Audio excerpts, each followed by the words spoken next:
Yes, sir. Please go ahead, Dr. Ijaz. Okay, thank you, Dr. Atif. Let me briefly introduce myself. My name is Ijaz Ahmed, and I am in computing discipline since 1999. About my academic background, I did my master from Quaid-e-Azam University. Then later on, I did a master from Queen Mary University, London. And then I did my PhD from Portugal and USA. During the last 25 years, I worked in different countries.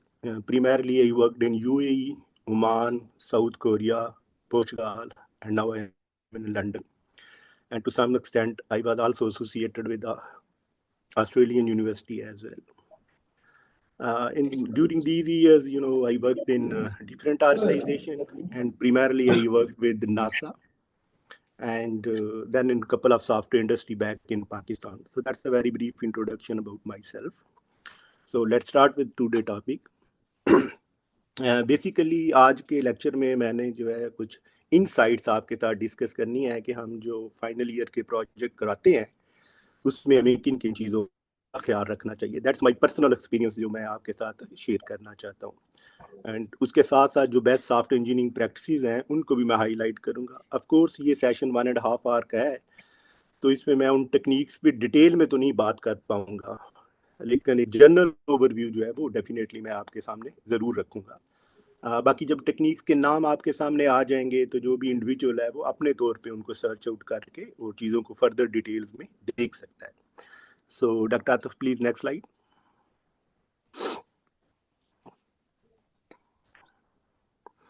Okay, so जो presentation है उसका agenda जो है वो मैंने 4 areas में define किया हुआ है. मेनली मीन प्रोजेक्ट प्रपोजल क्या होती है, उसमें किन बातों का ख्याल रखना चाहिए, अमूमी तौर पर स्टूडेंट किस तरह की प्रपोजल बनाते हैं और उस प्रपोजल को हम कैसे अच्छा या बुरा कह सकते हैं.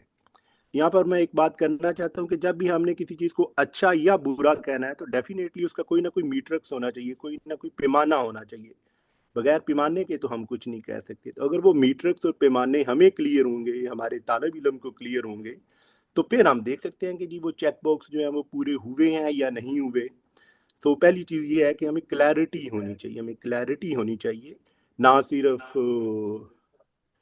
सिर्फ प्रॉब्लम की, बल्कि हमने इसको रीजन कैसे करना है, एवेल्युएट कैसे करना है कि ये उस सर्टन पैमाने के ऊपर पूरी उतरती है या नहीं उतरती. सॉरी, मुझे थोड़ी थ्रॉट इन्फेक्शन हुई है तो मेरा गला ज़रा, मेरी आवाज़ भी शायद भारी आपको लग रही. और यही जो तरीकाकार है पैमाना, वो मैं कोशिश करूँगा कि हर सेक्शन में उसको कंटिन्यू करूँ कि अच्छा प्रपोजल को एवेल्यूएट करने का मेरा ये पैमाना है, रिक्वायरमेंट एनालिसिस को एवेल्यूएट करने का ये पैमाना है, डिज़ाइन को एवेल्यूएट करने का ये पैमाना है, and so on and so forth. So बुनियादी तौर पर हम प्रपोजल की बात करेंगे, रिक्वायरमेंट एनालिसिस की बात करेंगे, डिज़ाइन की बात करेंगे, बेस्ट डिज़ाइन प्रिंसिपल्स क्या हैं उनकी हम बात करेंगे, एंड देन फाइनली कोडिंग और रिपोर्ट राइटिंग के बारे में बात करेंगे. Doctor please next slide. तो सबसे पहली चीज तो ये है व्हाट टू बिल्ड. हमने बनाना क्या है. हमने काफ़ी बनानी है, हमने घर बनाना है, हमने कोई प्रोजेक्ट बनाना है, हमने कोई गाड़ी बनानी है. तो देखिए ये मैंने 4 बातें की ना, इसमें हमें बड़ी क्लैरिटी है कि हम बनाना क्या चाहते हैं. तो सेम क्लैरिटी जो है वो स्टूडेंट को अपने प्रोजेक्ट के बारे में होनी चाहिए कि उसने बनाना क्या है.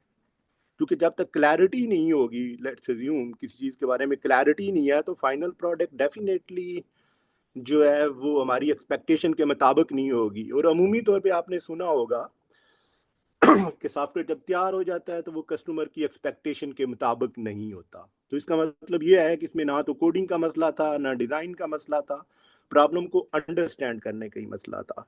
लाइक जैसे ये मुझे एक कप नज़र आ रहा है, लेकिन मेरे माइंड में है मैंने कॉफ़ी बनानी है, मैंने एक्सप्लिसिटली लिखा नहीं है, अगले बंदे ने चाय बना दी है, and then at the end मैं कहूँगा कि नहीं ये तो मेरी एक्सपेक्टेशन के मुताबिक नहीं है. तो मेरा यहाँ पे सिर्फ एक ही मुद्दा है, एक ही बात मैं करना चाहता हूँ. Clarity is very important, supervisor के माइंड में भी और जो स्टूडेंट है उसके माइंड में भी.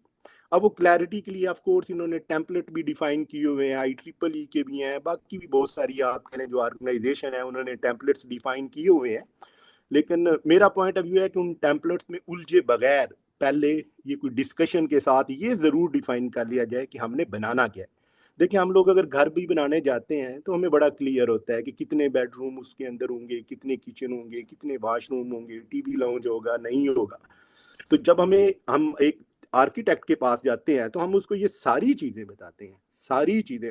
हालांकि अभी ना घर बनना शुरू हुआ है, ना बाकी घर के जो प्रोसेस हैं वो शुरू हुए हुए हैं, कोई भी काम नहीं हुआ, लेकिन जो प्रपोजल है हमने करना है वो हमें बहुत क्लियर है। तो यहाँ पे जो मेरा एक्सपीरियंस कहता है कि अमूमी तौर पर ये चीज़ ही इम्बिगुअस होती है from the very first day. Neither student clear होता है और समटाइम्स जो है वो सुपरवाइजर भी क्लियर नहीं होता। तो और समटाइम्स सुपरवाइजर भी क्लियर नहीं होता, तो एज अ रिजल्ट वो जो एक खिचड़ी सी होती है ना वो ही पकती है, और जो प्रोजेक्ट है वो किसी एक्सेप्टेबल फॉर्म में नहीं होता। डॉक्टर साहब please next slide. Okay, so project में सबसे अहम चीज जो है वो है प्रोजेक्ट स्कोप। कि फर्स्ट हमने बाउंड्रीज डिफाइन करनी है कि इस प्रोजेक्ट की बाउंड्रीज क्या होंगी। अब आईटी प्रोजेक्ट के ऊपर बात करने से पहले अगर हम इसको वो घर वाली एग्जांपल के साथ ही कंटिन्यू करें, तो बाउंड्रीज हमने डिफाइन की है ना कि जी 5 मरले का घर है या 10 मरले का घर है। आप इमेजिन करें कि ये बात जो है वो कितनी फनी होगी कि हमने जो मैप है वो 7 मरले का बनवा लिया और हमारे पास जगह जो है वो 5 मरले की। It looks very funny. इसका मतलब स्कोप ही क्लियर नहीं था, बाउंड्रीज ही क्लियर नहीं थी। अब होता यह है कि जो बाकी इंजीनियरिंग डिसिप्लिन है उनमें हम बहुत सारी चीज़ नेकड आई से देख लेते हैं और हमारा उसके ऊपर कॉन्फिडेंस ज़्यादा होता है।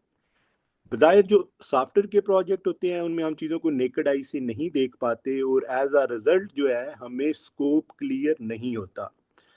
प्रोजेक्ट स्कोप होता क्या है? Mean so let's say if I begin with the definition, so it's list the project goals. इस प्रोजेक्ट के मकासद क्या हैं, हाई लेवल के ऊपर इस प्रोजेक्ट के मकासद क्या हैं। डिलीवरेबल, जब ये काम मुकम्मल हो जाएगा तो एट द एंड, जब ये काम मुकम्मल हो जाएगा तो एट द एंड जो भी हमारा क्लाइंट है उसको मिलेगा क्या, टेंजिबल डिलीवरेबल उसका क्या होगा, और उसकी डेडलाइंस क्या होंगी। कितने वक्त में, 2 महीने में, 4 महीने में, 1 साल में, कितने वक्त में हमने ये प्रोजेक्ट मुकम्मल करना है। ऑफ कोर्स स्टूडेंट के केस में ये जो कास्ट है वो मैटर नहीं करेगी, चूंकि वो जो प्रोजेक्ट है उसमें उस तरह का कोई फाइनेंशियल पहलू नहीं होता। सो प्रोजेक्ट स्कोप जो है वो एक बाउंड्रीज डिफाइन करता है। और मैंने लास्ट लाइन में लिखा भी है कि जितनी ये चीज अहम है, what is included in project, उतना ही ये भी अहम है कि प्रोजेक्ट में क्या नहीं इंक्लूड।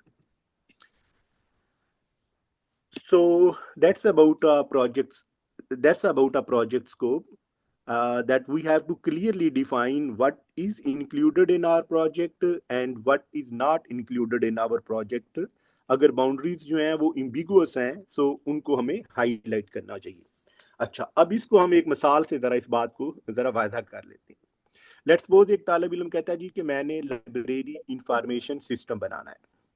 तो तो हमें क्लियरली डिफाइन कर लेना चाहिए कि जी आप इस सिस्टम के अंदर कौन सी फंक्शनैलिटी जो है वो देने जा रहे हैं। क्या सिस्टम में बुक बारोइंग की फैसिलिटी होगी? क्या सिस्टम में जिन्होंने बुक प्रोवाइड करनी है जो सप्लायर्स हैं उनके साथ इंटरेक्शन की कोई फैसिलिटी होगी? क्या सिस्टम में कोई फाइन का मैकेनिज्म होगा? क्या सिस्टम के अंदर कोई नोटिफिकेशन वाली बात होगी कि जी जब एक सर्टन जो है डेट गुजर गई है और आपने बुक वापस नहीं की तो हमने कोई नोटिफाई करना है या नहीं करना। तो इन सारी बातों को क्लैरिटी के साथ हमारे माइंड में होना चाहिए। अगर हम ये डिफाइन नहीं करते स्कोप लेवल के ऊपर कि क्या करना है और क्या नहीं करना। रिमेंबर, एक जो प्रोजेक्ट होता है ना वो आइसोलेशन में नहीं होता। एक प्रोजेक्ट कभी भी आइसोलेशन में नहीं होता, उसने और भी बहुत सारे सिस्टम के साथ इंटरेक्ट करना होता है। तो इस सूरत में बहुत अहम हो जाता है इस बात को समझना कि कौन सा काम ये मेरे वाला प्रोजेक्ट करेगा और कौन सा काम जो है वो दूसरा सिस्टम करेगा। तो यहाँ पे उनके अंदर एक क्लियर डेफिनेशन जो है, उसको क्लियर बाउंड्रीज जो हैं वो डिफाइन करना जरूरी होता है। This is what is meant by project scope. Atif साहब नेक्स्ट स्लाइड। और आतिफ साहब आपकी वीडियो भी नहीं आ रही, प्लीज आप बहुत आगे चलेंगे।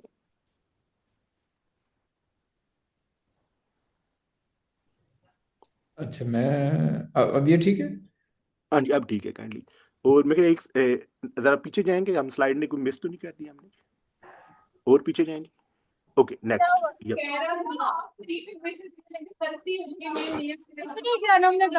उस्मा गुलाम मोहम्मद, आप म्यूट कर लें अपने आप को, जब क्वेश्चन होगा फिर ऑन कर लीजिए। उस्मा उस्मा गुलाम। चलो भाई। ओके, अच्छा। तो अभी हम बात कर रहे थे प्रोजेक्ट स्कोप की। तो अब हमने एज जरा देखना है कि जो स्टूडेंट का प्रोजेक्ट है वो बिल्ड जस्टिफाइएबल भी है या नहीं है। तो सबसे पहली तो अहम चीज ये है कि आप इसके ऊपर टाइम देखें कि स्टूडेंट ने टाइम कितना लगाना है। देखें, नॉर्मल यहाँ पे जो प्रोजेक्ट होता है वो 1 साल का होता है, 12 महीने होते हैं।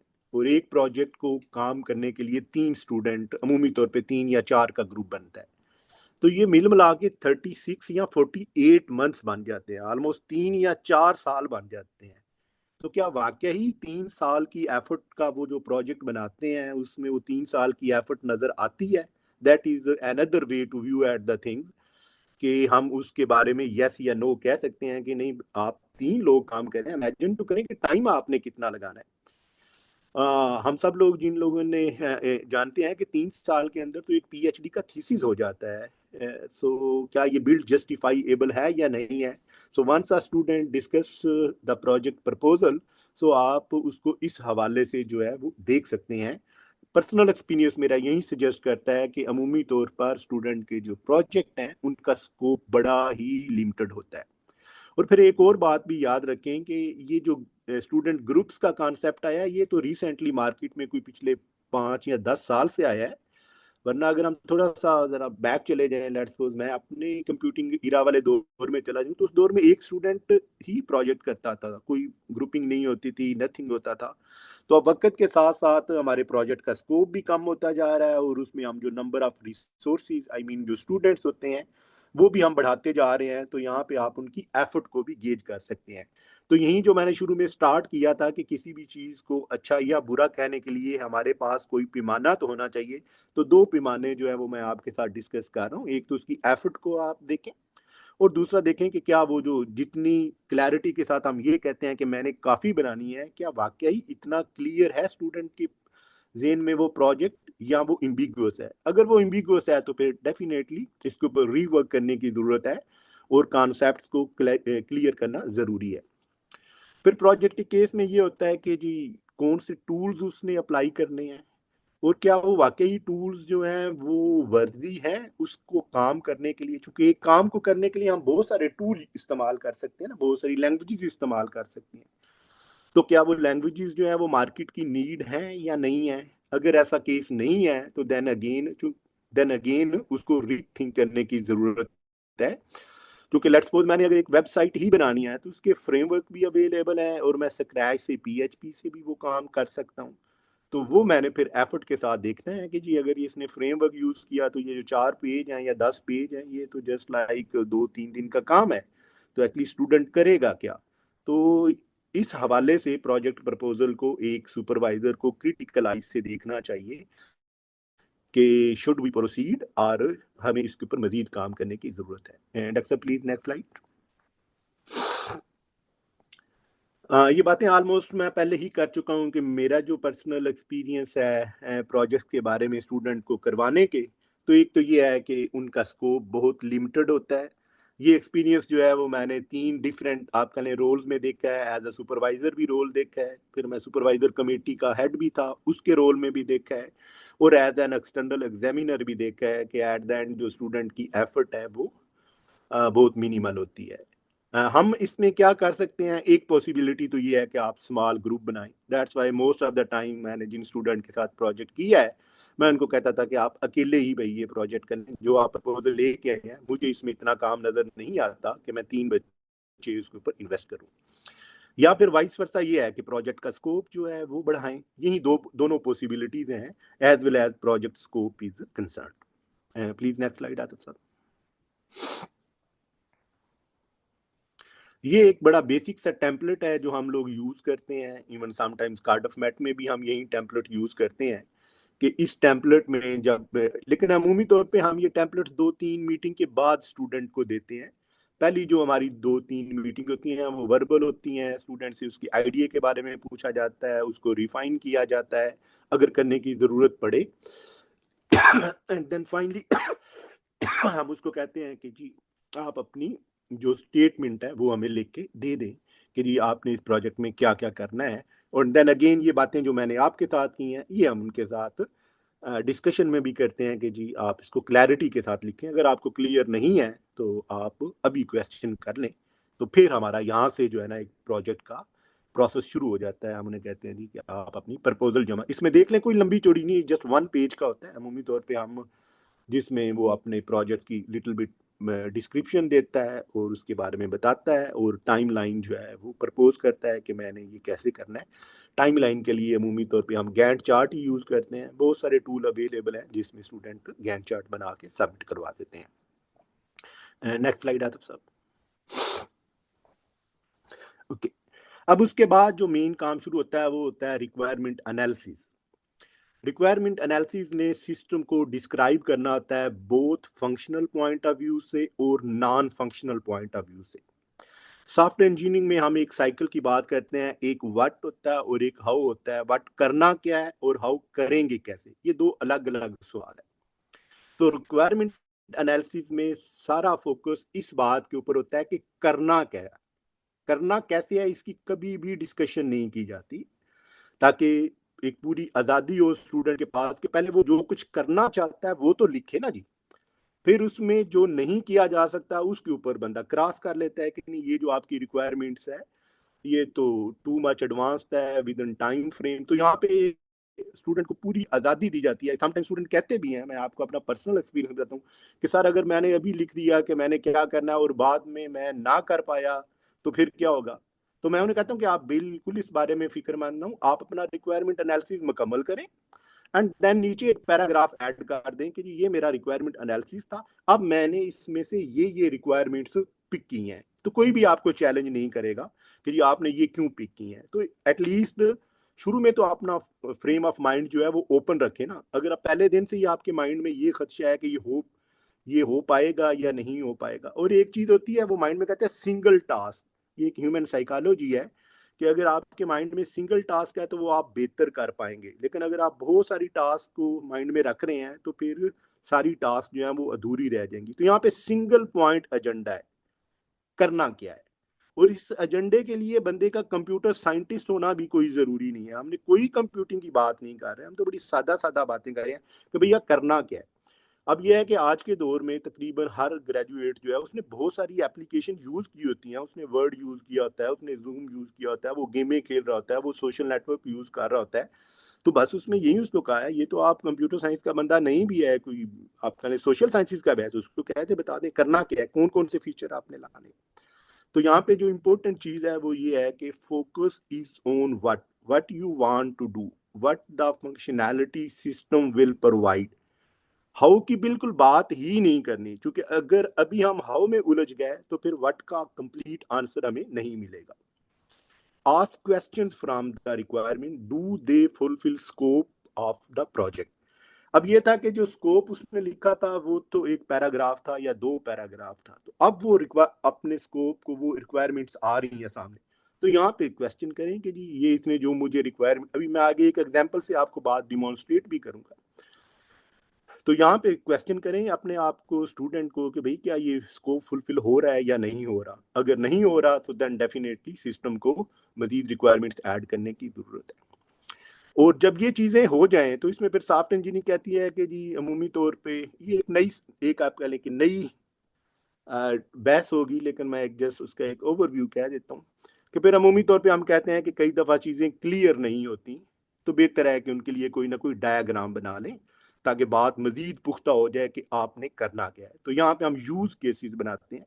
यूज़ केसेस जो होते हैं वो डिज़ाइन का पार्ट नहीं होते, वो रिक्वायरमेंट एनालिसिस का पार्ट होते हैं। उसमें कोई डिज़ाइन, अगर हम उसको स्ट्रिक्टली सॉफ्टवेयर इंजीनियरिंग के पॉइंट ऑफ व्यू से देखें तो यूज़ केसेस जो होते हैं वो डिज़ाइन का पार्ट होते हैं। यूज केसेस बड़ी एक सादा सी डायग्राम है, नथिंग कॉम्प्लिकेटेड। एक एक्टर होता है और उसने क्या परफॉर्म करना होता है वो उसको एक सर्कल में बता देता है जी कि मेरे ये फीचर्स होंगे एंड देन इसमें आप कह लें दो फर्दर वेरिएंट होते हैं, एक इंक्लूड होता है और एक एक्सटेंड होता है। सो इंक्लूड का मतलब ये है कि अगर मैंने लेट्स सपोज एक यूज केस ए है, वहां से एक एरो निकला हुआ है यूज केस बी की तरफ, तो इसका मतलब है कि ए को अपना काम करने के लिए बी की जरूरत है, अदरवाइज वो काम हो नहीं सकता, दैट यूज से मैंडेटरी। और दूसरा एक एक्सटेंड होता है, एक्सटेंड को हम लोग ऑप्शनल कहते हैं कि ये काम डिफरेंट तरीकों से हो सकता है। फॉर एग्जाम्पल मैं कहता हूँ कि मैंने बैलेंस को प्रिंट करना है, दैट इज माई रिक्वायरमेंट, मेरा एक यूज केस है प्रिंट बैलेंस। अब बैलेंस को जो है वो मैं स्क्रीन के ऊपर भी प्रिंट कर सकता हूँ और उसके लिए मैं एटीएम मशीन को भी यूज कर सकता हूँ, दोनों मेरे पास पॉसिबिलिटीज है। तो इस केस में वो जो टेक्निकली हम कहते हैं कि ये जो प्रिंट बैलेंस वाला फंक्शन था, ये बेसिकली एक्सटेंड हुआ है प्रिंट ऑन स्क्रीन के ऊपर और प्रिंट ऑन प्रिंटर के ऊपर। सो ये बात है। फिर एक इंपॉर्टेंट चीज होती है ट्रेसेबिलिटी मैट्रिक्स, वो भी हमने डेवलप करना होता है।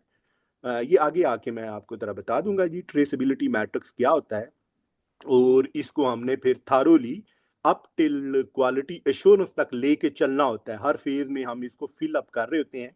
तो ये एक एक अच्छा कॉन्सेप्ट है ट्रेसेबिलिटी मैट्रिक्स का भी।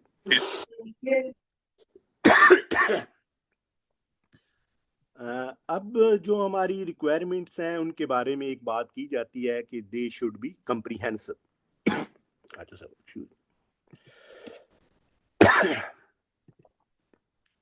अब जो रिक्वायरमेंट है उनके बारे में एक बात की जाती है कि दे शुड बी कम्प्रीहेंसिव। अब ये जो वर्ड कहने को तो कम्प्रीहेंसिव एक वर्ड है, बट अब हम इसकी तरह थोड़ी सी डिटेल देखते हैं कि व्हाट डज रियली कम्प्रीहेंसिवनेस मींस। अच्छा नेक्स्ट स्लाइड। ये एक प्रोफेसर हैं ईटीएच यूनिवर्सिटी के, बर्ट्रैंड मेयर, सॉफ्टवेयर इंजीनियरिंग में इनका बड़ा नाम है। इन्होंने कम्प्रीहेंसिव को किस तरह डिफाइन किया है कि वो कौन सी रिक्वायरमेंट्स हैं जिनको हम कम्प्रीहेंसिव रिक्वायरमेंट कह सकते हैं। पहली तो इन्होंने जो मीटर रखा हुआ है वो इन्होंने कहा है जस्टिफाइड, कि हमें पता चलना चाहिए ये रिक्वायरमेंट किसकी जरूरत है, who is a stakeholder. For example let's suppose हम कोई भी सिस्टम बनाते हैं, बैंक का बना लेते हैं, लाइब्रेरी की बात कर लेते हैं, उससे हम यूज हुए हैं। तो भाई ये जो रिक्वायरमेंट आप लिख रहे हैं ये एडमिन की रिक्वायरमेंट है, ये लाइब्रेरियन की रिक्वायरमेंट है, ये स्टूडेंट की किसकी रिक्वायरमेंट है, सोर्स होना चाहिए एक रिक्वायरमेंट का। तो ये उसने कम्प्रीहेंसिवनेस की डेफिनेशन में पहली बात ये की है कि it should be justifiable. Second one is a complete and consistent. ऐसा नहीं होना चाहिए कि एक रिक्वायरमेंट कुछ और कह रही हो और दूसरी रिक्वायरमेंट कुछ और कह रही हो, तो इनको आपस में कंट्राडिक्ट नहीं करना चाहिए। अनएम्बिगुअस, इसके ऊपर पहले ही बड़ी बात हो चुकी है कि क्लैरिटी होनी चाहिए। कितनी क्लैरिटी जो होनी चाहिए, इतनी ही क्लैरिटी होनी चाहिए जैसे मुझे पता है कि कॉफी बनाने के बाद मैंने किस कप में कॉफी डालनी है, इस हद तक क्लियर होना चाहिए। फिजिबल एंड एब्स्ट्रैक्ट होनी चाहिए। फिजिबल का मतलब है कि कोई ऐसी ऑब्वियसली दुनिया का सबसे महंगा हीरा हो तो कौन चाहता है कि उसको आराम से। फिजिबल एंड एब्स्ट्रैक्ट होना चाहिए। फिजिबल का मतलब है कि जो रिक्वायरमेंट्स आपने आइडेंटिफाई की है वो फिजिबल भी है या नहीं है। और एब्स्ट्रैक्ट का मतलब ये है कि आपने उसको इस तरह उस रिक्वायरमेंट को लिखना है कि अगर उसकी इम्प्लीमेंटेशन लेवल के ऊपर कोई और भी तोजी निकलती है तो उसको हम आइडेंटिफाई कर सकें। ट्रेसेबल होनी चाहिए इन डिजाइन एंड कोड। वो रिक्वायरमेंट को हम स्ट्रिक्टली देखेंगे कि ये जो एक रिक्वायरमेंट्स आपने बात की है वो किस क्लास, कौन सी क्लास है जो उसको जस्टिफाई कर रही है, ये देखना चाहिए जिसमें वो इम्प्लीमेंट हुई है। डीलिमिटेड होनी चाहिए, उसका कोई ना कोई फाइनल पॉइंट होना चाहिए, ये नहीं है कि जी उसमें चीज़ें डिफाइन मुकम्मल नहीं हुई। उस रिक्वायरमेंट्स का बाकी सिस्टम की रिक्वायरमेंट के साथ क्या ताल्लुक है वो क्लियर होना चाहिए। अगर आपने उसको कोई प्रायोरिटाइज करना है कि जी कौन सी पहली रिक्वायरमेंट है, कौन सी हमने पहले इंप्लीमेंट करनी है, कौन सी बात करनी है, तो वो करना चाहिए। रिक्वायरमेंट्स को नेचर में अटोमिक होना चाहिए। अटोमिक का मतलब है वाहिद, सिंगल रिक्वायरमेंट होनी चाहिए। ऐसा नहीं होना चाहिए कि आपकी जो रिक्वायरमेंट्स है वो लिखी हुई है एंड। सो इस तरह की चीज़ें रिक्वायरमेंट एनालिसिस में हम लोग जब राइट डाउन करते हैं तो हम लोग नहीं लिखते। अच्छा प्लीज नेक्स्ट स्लाइड। ये मैंने अब जो है ना एक नॉन कम्प्रीहेंसिव रिक्वायरमेंट की एक एग्जांपल लिखी है कि the system should provide a login mechanism to registered users, जो कि अमूमी तौर पर हमें नजर आती है, और समथिंग लाइक सिमिलर। तो अब ये रिक्वायरमेंट्स को हमने जो अभी पीछे प्रिंसिपल्स पढ़े हैं, ये क्या उनके ऊपर फुलफिल कर रही है या नहीं कर रही, इसको फिर हम लोग अब देखते हैं। अमूमी तौर पे हमें ऐसी ही रिक्वायरमेंट देखने को मिलती है, और आप लोग अभी देखेंगे कि ये जो बज़ाहिर हमने एक रिक्वायरमेंट लिखी है, ये एक रिक्वायरमेंट नहीं थी, ये 15 रिक्वायरमेंट थी। सो एट द एंड जो है वो 15 रिक्वायरमेंट्स का ये कॉम्बिनेशन है, ये 15 रिक्वायरमेंट्स थी जिनको हमने सिर्फ एक रिक्वायरमेंट में लिखा है। तो सब नेक्स्ट स्लाइड प्लीज। ओके, सो अब वही जो नॉन कम्प्रीहेंसिव रिक्वायरमेंट्स थी उसको मैंने एक कम्प्रीहेंसिव वे में लिखने की कोशिश की है। सो आप देखें, the system must allow user to log in with their unique user name और ईमेल एंड पासवर्ड। तो ये रिक्वायरमेंट मोस्ट इंफॉर्मेटिव है, ये हमें बता रही है कि यूजर के जो यूजर नेम है वो यूनिक होने चाहिए। ठीक है। Second, the system must validate user name and password combination before granting access, कि अगर आपका कोई सब सीक्वेंट पार्ट है तो उससे पहले ये वाला फेज होना जरूरी है।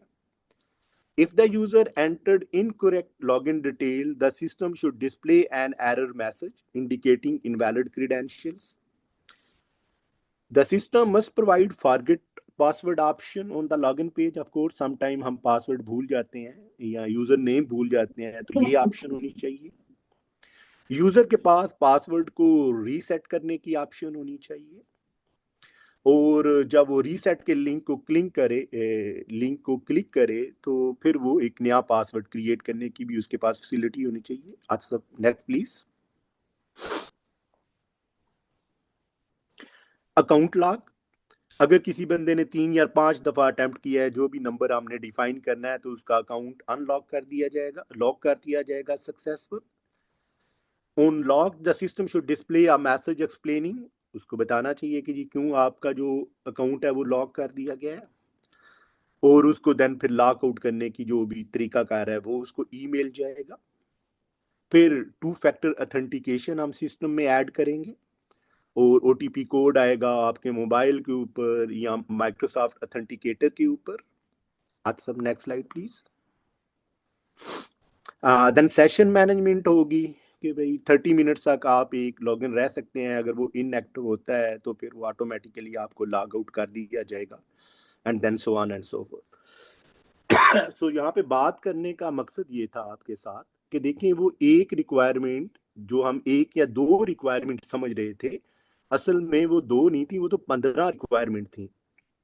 तो यहाँ पे प्रॉब्लम हमारा स्टार्ट होता है कि हम जब रिक्वायरमेंट को या सिस्टम को एनालाइज करते हैं तो हम उसको क्रिटिकली और डीपली एनालाइज ही नहीं करते। वो बड़ा एक सरसरी सा हमारा एनालिसिस होता है हमारे स्टूडेंट का, और एज अ रिजल्ट वो सिस्टम कभी भी ना तो कोई बंदा इस्तेमाल कर सकता है और ना ही वो किसी और काम के रहते हैं। सो बुनियादी मैसेज जो कन्वे करना है वो यही है कि एक सिस्टम को डीपली अंडरस्टैंड करना ज़रूरी है। जस्ट मैंने आपके सामने एक वर्किंग एग्जांपल भी की है कि माइट भी हमें बहुत सारे लोगों के जेहन में हो कि बेसिकली लॉगिन जो है वो 2 या 3 रिक्वायरमेंट होती हैं, और इनको अगर आप बाद में भी पढ़ेंगे तो आपको कोई भी रिक्वायरमेंट जो है वो ऐसी नहीं लगेगी जो कि रिलेटेड नहीं है।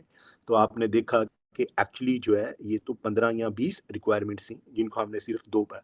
तो ये वो अब आतिफ साहब पीछे बैक जाएंगे बर्ट्रैंड मीयर के ऊपर, बैक स्लाइड। या ये वो रिक्वायरमेंट्स हैं जो कि एक कॉम्प्रिहेंसिवनेस की डेफिनेशन को फुलफिल करती हैं। प्लीज आतिफ साहब नेक्स्ट।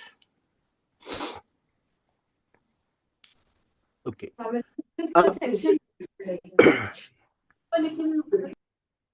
अब मैंने एक टेम्पलेट आपके साथ डिस्कस किया है कि जिसमें हम रिक्वायरमेंट्स जो हैं वो लिख सकते हैं। तो ये एक टेम्पलेट है जो हम लोग फॉलो करते हैं। इसमें हमने उसकी आईडी लिखी है, रिक्वायरमेंट्स की डिस्क्रिप्शन लिखी है, कौन सी उनका प्रायोरिटी लेवल देखा। देखिए यहाँ पे वो स्टूडेंट के पास वो रूम निकल आएगा जो वो शुरू में परेशान था कि भाई अगर मैंने सारी लिख दी तो हो सकता है कि कल को तो फिर मैं ना कर पाऊँ, तो वो उनको लो प्रायोरिटी कर दे, हाई प्रायोरिटी कर दे, मीडियम कर दे, लेकिन कम से कम अपना एनालिसिस फेज तो मुकम्मल करे। एंड देन एक्सेप्टेंस क्राइटेरिया, ये हम बाद में ऐड करेंगे जैसे जैसे हम आगे बढ़ते जाएंगे। आतिफ साहब नेक्स्ट असाइनमेंट। हाँ, और नोट करें कि जो पिछली 15 रिक्वायरमेंट थी वो सिर्फ फंक्शनल रिक्वायरमेंट्स हैं, वो सिर्फ फंक्शनल रिक्वायरमेंट, अभी हमने नॉन फंक्शनल की बात करनी है। सो ये हम नॉन फंक्शनल रिक्वायरमेंट के लिए कहते हैं कि जी हमारी परफॉर्मेंस है। अब परफॉर्मेंस का वर्ड तो कह दिया, लेकिन परफॉर्मेंस से मुराद क्या है तो देखें, आगे क्लियरली लिखा हुआ है, the system shall response within 3 second of all login request. ये हमारी परफॉर्मेंस है। Security, all password shall be encrypted in database, जो भी आप अपना यूजर नेम पासवर्ड बायोडाटा दे रहे हैं। The login page shall be accessible on both desktop and mobile devices. The system shall maintain 99% availability time. So ये हमारी non functional requirements हैं। अच्छा, नेक्स्ट स्लाइड प्लीज। हाँ, देन इन जो होती है, इन एक प्रैक्टिकल जो प्रोजेक्ट होता है उसमें कंप्लाइंस रिक्वायरमेंट भी होती हैं जो हमने एक्सप्लिसिटली लिखना होता है। बहुत सारे ममालिक में जो है वो रेगुलेटरी बॉडी होती हैं, तो वो भी जो भी हमारी हैं कंप्लाइंस रिक्वायरमेंट वो भी हम यहाँ पे लिखेंगे। जैसे फर्स्ट लिखा हुआ है कि user data must be stored and process according to GDPR standard, कि आपका जो भी डेटा है वो हम किसी थर्ड पार्टी को नहीं देंगे। तो यहाँ पे आपने देखा कि बेसिकली वो जो एक रिक्वायरमेंट या दो रिक्वायरमेंट थी, वो बेसिकली दो रिक्वायरमेंट नहीं थी, वो तो पूरी एक सेट ऑफ रिक्वायरमेंट्स थी। अच्छा, नेक्स्ट स्लाइड प्लीज। ये स्लाइड जरा बिट इम्पोर्टेंट है, जरा काइंडली। अच्छा A sample of traceability matrix. Doctor साहब एक तो मिनट, जी अगर आप तो कहें तो, क्योंकि हमारा 1 मिनट से लेस टाइम रह गया, जी तो दूसरा ये था कि हमारा 4 o'clock यहाँ पे ऑफ टाइम है ना, तो जी लोगों ने ट्रांसपोर्ट यूज़ करनी होती है। तो हम यूं करते हैं, मैं मीटिंग को रीस्टार्ट कर देता हूँ क्योंकि ये मीटिंग खुद ही एंड हो जाएगी। तो जी हम ये आपकी ये इंपॉर्टेंट स्लाइड यहाँ ट्रेसेबिलिटी मैट्रिक्स है, यहीं से स्टार्ट कर देते हैं। तो मैं ठीक है। मीटिंग एंड करके अभी इसको साथ ही ऑन कर रहा हूँ, इसी लिंक के थ्रू बाकी पार्टिसिपेंट भी ज्वाइन कर लें। और हम जी कोशिश करेंगे 4 बजे से कोई 2-3 मिनट पहले छोड़ दें ताकि लोग ट्रांसपोर्ट तक पहुंच पाए सर। ठीक है, तो आज सब अभी क्या टाइम हुआ है? अभी सर हैं 3:39 है, तो we have more okay. 20 minute